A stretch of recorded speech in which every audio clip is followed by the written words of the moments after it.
Então, muito boa tarde. Antes de começar a minha apresentação, gostaria de perguntar se já pensaram como é que as vossas organizações vão sobreviver num mundo que está em constante mudança? Ora bem, nós sabemos que a sociedade está efetivamente a mudar. Temos que agradar a millennials, a geração alfa, jovens que adoram tecnologia, que adoram o TikTok. Sabemos que também temos séniores que não são digitais e se calhar nem sequer e-mail têm.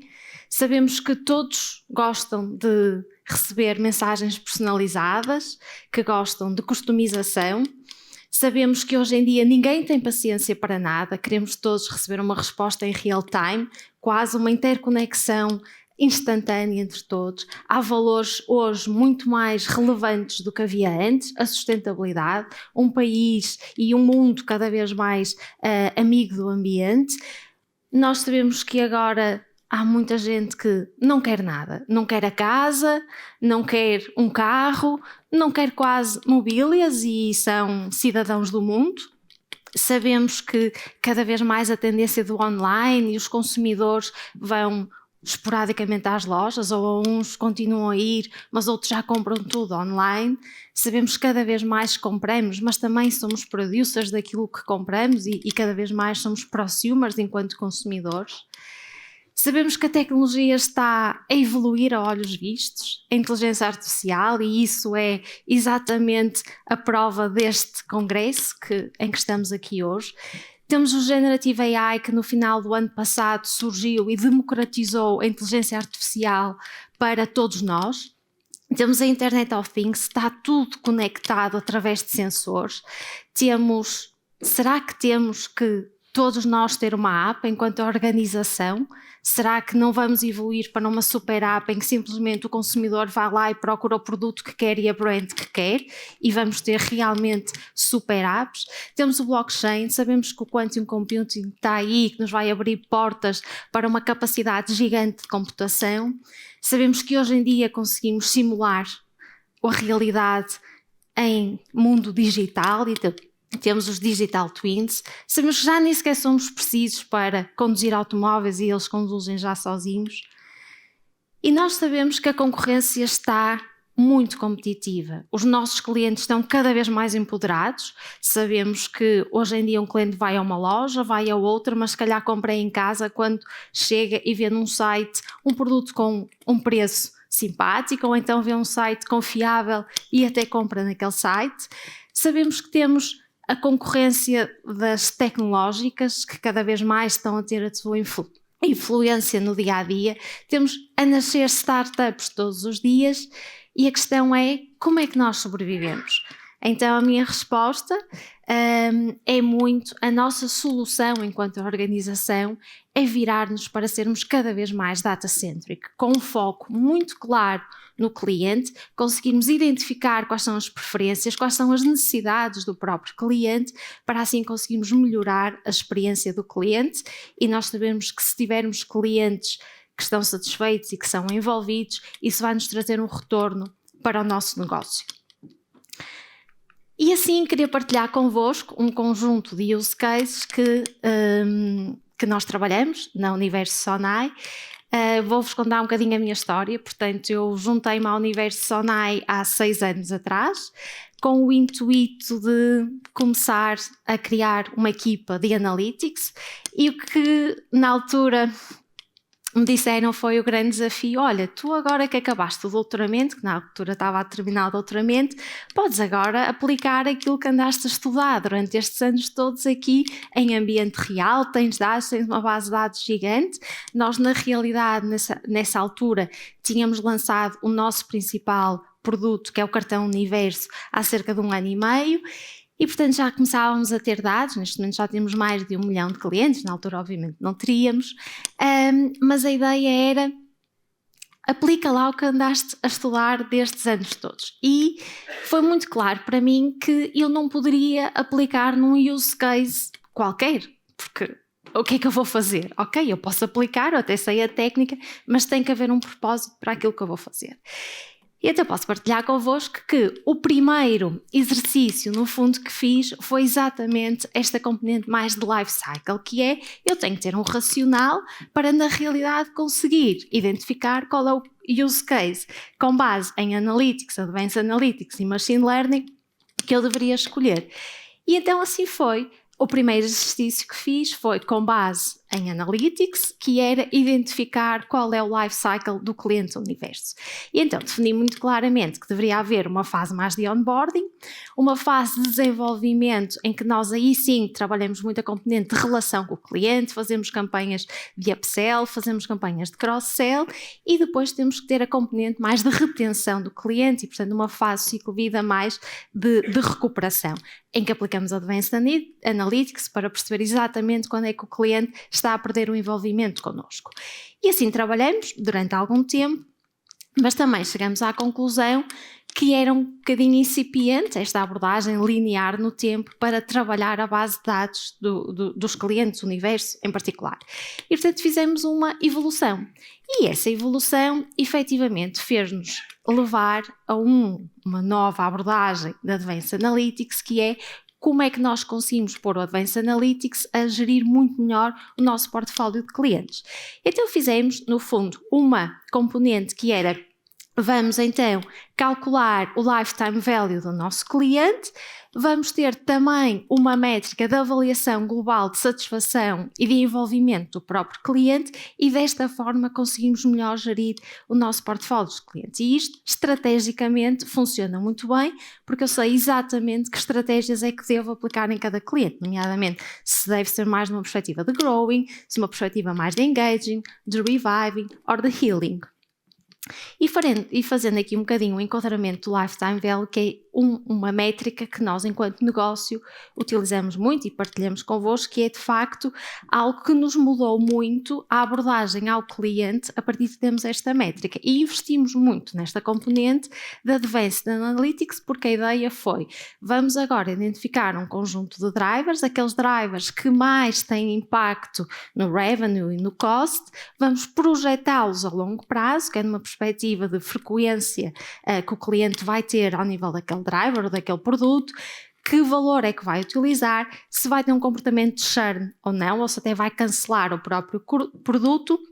E conseguimos também incorporar uma componente de Customer Profile, porque eu estou a prever um valor futuro e o que é que acontece? O cliente até pode não ter tido aquele produto no passado e se eu não tiver esta componente eu não consigo dizer que ele é parecido no fundo com os outros clientes que têm este produto e portanto pode ter uma probabilidade de ter no futuro apesar de ainda não ter no passado. E portanto foi um trabalho em que nós investimos muito e de certa forma mostrou resultados muito positivos. Conseguimos no fundo ter um esforço para clientes que nos transmitem mais valor e para clientes que nos transmitem menos valor. Consideramos que não era só necessário também, numa perspectiva estratégica, a utilização da Advanced Analytics na gestão do nosso portfólio. Então fomos um bocadinho mais além e para além de definir estas métricas, estratégias com base em Advanced Analytics, fizemos o nosso exercício de segmentação. Como devem conhecer na área de Data Science, é um exercício conhecido de Machine Learning, não supervisionado, e foi exatamente isso que fizemos.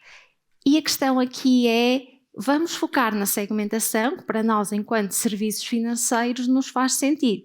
E então fizemos o desenvolvimento de uma segmentação de life stage, em que nós conseguimos identificar que há perfis de clientes em determinadas fases da vida que efetivamente não lhes vamos oferecer determinados produtos ou poupanças ou crédito que nós sabemos que só são adequadas para outras fases da ciclo de vida. Portanto, aqui a nossa componente foi: vamos conhecer melhor o cliente, vamos fazer a nossa segmentação, mas não vamos fazer 30 segmentações porque isso também não resulta no dia a dia, porque ainda nos complica mais a tomada de decisão.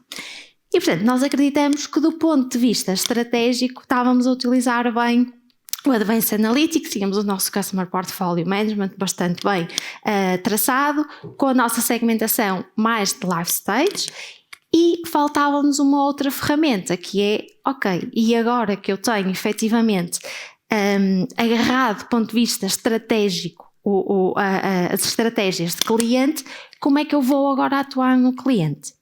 E a atuação, que é numa perspectiva muito mais operacional ou até tática da atuação no cliente, nós aí sim entramos no mundo de use cases de Advanced Analytics e AI, que temos aqui por baixo, enorme. E então, para explicar um bocadinho a nossa experiência, nós temos 3 eixos em que nós efetivamente trabalhamos muito a componente Advanced Analytics. O primeiro é: eu quero chegar ao produto certo e à oferta certa que eu vou dar ao meu cliente. O segundo é: eu vou ter que trabalhar muito para saber em que momento é que eu lhe devo estar a oferecer aquele produto ou aquela oferta. E o terceiro eixo essencial é: por que canal é que eu devo oferecer esse produto ou essa oferta. E isso, no fundo, fez-nos primeiro começar por trabalhar muito os modelos de propensão, e isto, quem trabalha já um bocadinho na área sabe que, no fundo, diria que é receita standard quando as organizações começam a trabalhar em Advanced Analytics, identificarem quais são os produtos core, e para esses vou então fazer os modelos de propensão com base em Machine Learning, supervisionado. O que é que acontece? Também percepcionamos que só isto não era suficiente, porque como sabem, os modelos de propensão vão nos dizer que o cliente tem probabilidade de fazer uma submissão, imaginem no meu caso, um crédito pessoal, mas eu uso isto para desenvolver a relação com o cliente, uso para cross-sell, upsell, vou querer comunicar todos esses clientes que já vão fazer a submissão de crédito pessoal? Não vou. O que é que eu quero identificar, no fundo, é os clientes que só vão fazer a subscrição se efetivamente eu tiver que atuar neles. E aí sim estou a ter um retorno muito maior da campanha. Isto fez-nos, no fundo, ao longo do nosso percurso, trabalhar em outro tipo de modelos de Advanced Analytics, aos quais nós designamos por modelos de uplift, que nos identificam exatamente a franja de clientes que só atuados é que vão ter determinado comportamento. E são exatamente estes os modelos que os outputs, na realidade, destes modelos que nós utilizamos para fazer estas estratégias de upsell e cross-sell. Tivemos que fazer uma evolução adicional. Porquê? Porque isto funciona muito bem, one shot, mas o que é que acontece? Nós não temos uma campanha única por ano. Nós vamos ter que desenvolver a relação do cliente ao longo do ano, no fundo, não é? E, portanto, vamos ter que criar jornadas de acompanhamento do cliente, e essas jornadas de acompanhamento do cliente têm que ser feitas, então, com base nestes frameworks de Next Best Action, que muitos de vós também já devem ter ouvido falar, mas que são essenciais para nós descobrirmos, então, que produto e que por ordem é que deve ser realmente oferecido ao cliente. Portanto, nós temos aqui um ranking de produtos. Eu sei que se o cliente me ligar para um call center, o que é que eu devo oferecer? Se for à minha app, o que é que eu devo oferecer? Se for ao meu canal, ao home banking, por exemplo, o que é que deve estar lá? Se ligar para o call center e eu fizer rebound, também sei o que é que lhe vou oferecer. E, portanto, ajuda-nos muito a criar estas jornadas. Adicionalmente, considero que é uma arma muito poderosa, no sentido em que nos permite incluir também restrições nos próprios modelos. Ou seja, todos nós sabemos que no dia-a-dia não tenho budget por aí além para fazer as campanhas, não tenho tantos agentes assim no call center para atenderem as chamadas que surgem das campanhas que enviamos, e tudo isso é possível incluir nestes modelos. Adicionalmente, a própria função ou objetivo destes modelos dá para ser customizada. E aqui há várias abordagens. Eu posso partilhar convosco o que nós tipicamente fazemos é uma otimização da propensão e da rentabilidade em conjunto do próprio cliente, e isso vai-nos então dar um output e uma sequência de produtos que nós devemos oferecer ao cliente. E realmente isto foi uma evolução muito grande. Nós hoje em dia estamos a trabalhar sobre jornadas com base em produtos que foram identificados com base no NBA, mas faltava ali ainda alguma coisa, que é: e quando? Quando é que eu devo abordar o cliente? Porque uma coisa é, ele liga-me para um call center, não é? E eu aí tenho que comunicar alguma coisa, e portanto não fui eu que comuniquei com ele. Mas quando sou eu que comunico com o cliente, nós sabemos que temos que ter o momento certo de comunicar. E então aqui nós utilizamos também muitos modelos de Advanced Analytics, E quais são em particular? São modelos Sequential Pattern Mining que nos fazem, no fundo, identificar sequências de eventos que nos permitem saber que determinado produto vai ser subscrito. Portanto, nós sabemos, temos os nossos clientes, tipicamente eles fazem determinados eventos até fazerem, por exemplo, a subscrição do crédito pessoal. Então, o que é que nós fazemos? No fundo, na realidade, sempre que me entra aquele evento em base de dados, eu vou verificar se o cliente tem ou não tem aquele determinado produto. Se não tiver, é uma excelente oportunidade de o comunicar. E então utilizamos muito esta abordagem mais contextual para abordar o cliente e identificamos o trigger da envio de comunicação. Isto, na realidade, tem um impacto muito grande na nossa atuação no cliente e, além disso, cria, do ponto de vista de cliente, uma sensação de estão no momento certo quando eu precisei. E já tivemos algumas partilhas, efetivamente, alguns clientes nos disseram, olha, porque nós sabemos que comprou um valor elevado numa determinada loja, depreendemos que é uma tecnologia, um gadget, ou seja o que for, e naquele momento estamos a oferecer um seguro, por exemplo, de tecnologia. E se calhar na altura o cliente nem se lembrou disso, mas como recebeu aquele trigger, disse, ok, isto até faz sentido e portanto vou fazê-lo. E efetivamente isto traz o seu retorno, quer do ponto de vista do cliente que ficou satisfeito e que obviamente tem retorno no final do dia para a organização. Outra coisa e outra âncora que nós utilizamos muito é, de acordo com o perfil do cliente, nós sabemos que podemos trabalhar ou uma componente mais de cashback, em que nós temos o mesmo preço em todos os produtos e damos uma oferta naquele momento, um desconto ou um sem juros, seja o que for, mas sabemos que há uma outra alavanca muito relevante para alguns clientes, não para todos, mas é exatamente isso que nós trabalhamos, que é, eu vou trabalhar não a componente de manter o preço, mas dar uma oferta, mas sim de redução do próprio preço, e então entramos muito com esta componente de modelos Dynamic Pricing para percebermos se o cliente é no fundo price sensitivity, se não é, e isto dá-nos a capacidade de conseguir trabalhar e oferecer produtos, quer numa perspectiva de campanha, quer numa perspectiva de preço. Este tipo de modelos são mais sofisticados, portanto, nós na realidade, os outros todos são machine learning, não supervisionado no caso da segmentação, supervisionado quando estamos a falar de modelos de propensão, NBA, Sequential Pattern Mining. O Dynamic Pricing é uma nova tipologia de Machine Learning, que é no fundo o Reinforcement Learning, que apenas surgiu mais recentemente em 2018, portanto todos os outros modelos tiveram o seu hype em 2010, quando começamos a falar do Machine Learning. Este aqui foi mais recente, então estes modelos aqui são muito poderosos, porquê? Porque nos permitem incluir camadas aleatórias no próprio modelo para nós percebermos a resposta do cliente, que é quando eu não tenho assim tantos dados, não consigo modelá-los numa perspectiva preditiva. E então conseguimos pôr estas camadas mais aleatórias que nos vão dizer, olha, eu vou-te dar este output, mas tu também mostras este, vês a reação do cliente e ele vai refinando o próprio modelo. E, portanto, nós trabalhamos muito nesta componente Dynamic Pricing, todos os nossos canais digitais também, mas especificamente para determinada tipologia de cliente que percepciona valor neste tipo de abordagens. Estava a falar então em eventos, não é? E quando é que devíamos comunicar o nosso cliente, e efetivamente continuamos a trabalhar muito nisso, ainda hoje em dia, e há um evento em particular que nos interessa, com certeza não só à minha organização, mas à maior parte das organizações, que é nós percebermos quando é que o cliente vai começar a abandonar o envolvimento e está a perder o envolvimento com a nossa organização.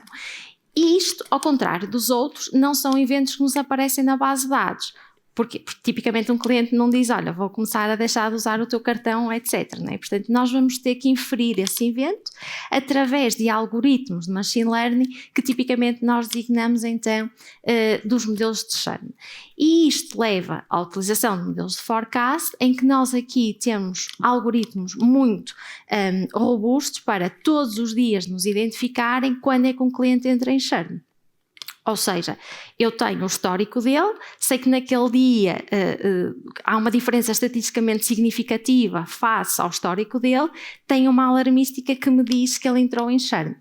E então isto é muito poderoso porque nos vai fazer criar algumas jornadas de acompanhamento do cliente.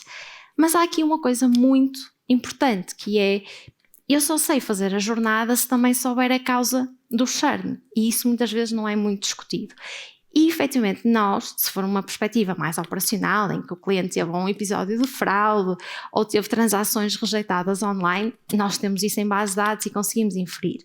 Mas e se ele abriu conta noutro banco? Ou se tem agora menos capacidade financeira porque ou teve um filho ou a esposa ficou desempregada? Essas coisas são muito difíceis e, portanto, temos abordagens até mais de questionários, etc., fazemos aos clientes para perceber aqui as causas e então construir as próprias jornadas. E então, por último, queria-vos falar aqui de uma experiência que fizemos recentemente na Universo, que foi, e isto também à volta um bocadinho do momento e quando é que devíamos comunicar com base num contexto, nós temos os nossos canais digitais. E como temos informação em real time, para os clientes que usam os nossos canais digitais, em particular a app, e que nos deram, obviamente, o consentimento de utilizar os dados de localização, nós, para os outros, nós nem sequer temos acesso a esses dados, não é? Utilizamos esta informação quase como uma componente mais de serviço até ao próprio cliente. Nós sabemos que na Sonai há várias lojas com campanhas, não é? E nós, Universo, tendo esta informação, se o cliente tiver segmentado uma determinada campanha numa determinada loja, nós comunicamos o cliente e dizemos que efetivamente tem uma campanha naquela loja para aproveitar. O que é que nós verificamos? Os uplifts realmente cresceram e temos resultados muito positivos, e do ponto de vista de cliente tivemos o feedback, entretanto fizemos exatamente essa avaliação de sim, porque eu realmente não sabia se a campanha ia acabar hoje, se ia acabar amanhã ou se ia acabar no domingo, e isto é quase como oferecerem um serviço e ser o reminder de algo que eu nem sequer já me lembrava. E, portanto, há muitos use cases que nós temos vindo a evoluir. Estamos neste momento também a trabalhar nos nossos próprios de AI e de AI generativo, porque tudo o que é mais de machine learning que fomos falando aqui, supervisionado, não supervisionado, deep learning, seja o que for, é o mundo do AI. Não temos neste momento nenhum em produtivo, Generative AI. Se o Guilherme, entretanto, me convidar para o ano, provavelmente já temos algum, estamos em experiências. E, portanto, a questão que eu vos coloco é: estão preparados com tanto dinamismo, com tanta coisa a acontecer para surfar esta onda? E só vos queria deixar aqui um bocadinho o meu pensamento, que eu acho que efetivamente o que é a magia disto tudo é nós termos a criatividade para identificar use cases que sejam fora da caixa, que nos distingam da nossa concorrência, sejam inovadores, utilizarmos toda esta inteligência que temos ao nosso dispor, desde a AI, desde a AI mais generativo, combinar isto tudo, saber que o nosso cliente vai ficar mais satisfeito e que isso vai ter retorno para o nosso negócio. Obrigada.